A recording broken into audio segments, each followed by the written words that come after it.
Hello and welcome to another fun-filled edition of Adam's Music Box, where it was on this week, way back in 2013, where an astronaut recorded a song in space, which might not seem too odd because there have been several musical performances in space. A wonderful flautist I remember from just a couple years ago did a wonderful Lizzo-style number way up there. But it was on this week in 2013 when Chris Hadfield, the Canadian astronaut, sung a version of David Bowie's Space Oddity in the International Space Station.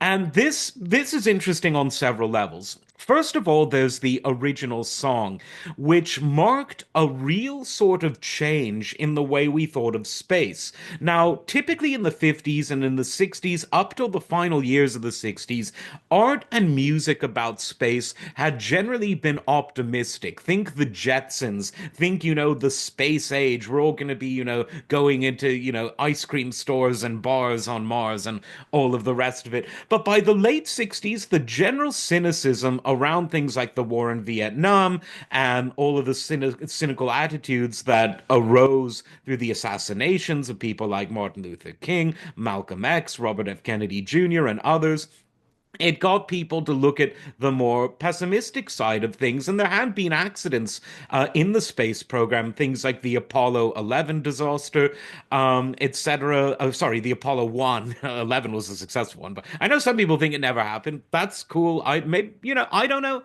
But let's just go with the premise for now.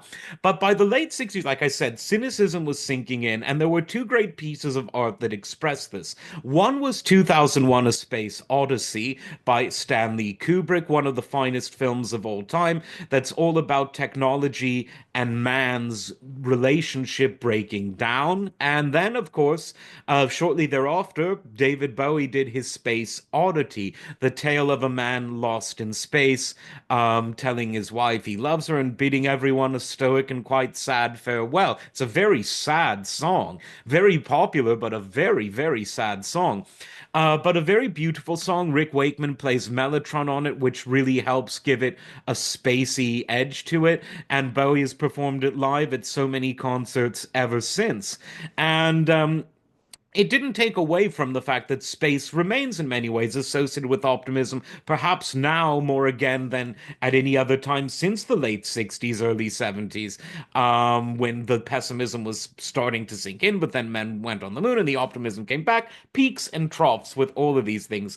So the song was interesting because it introduced a new perspective on space, one that Kubrick had introduced as well, just slightly before. But it's also interesting that the astronaut Chris Hadfield actually sung it in space because it's like the old joke, never mention a bomb on an airplane. What was that Ben Stiller movie? Um, it wasn't Tropic Thunder. Which one was it? Where he goes bomb, ba bomb, bomb, bomb. Really funny stuff. But you know what I mean. It's like you don't want to jinx it. But everyone made it back and everyone was okay. And it was actually a very authentic and very sincere rendition. I mean, if the space thing doesn't work out, he can always go into singing, even though he doesn't at all look like David Bowie, which just goes to show you the music really is, it stands on its own, irrespective of the amazing presentations Bowie was known for. An interesting fact for sure, at least to me. As always, like, subscribe, and we'll see you next time. Take care.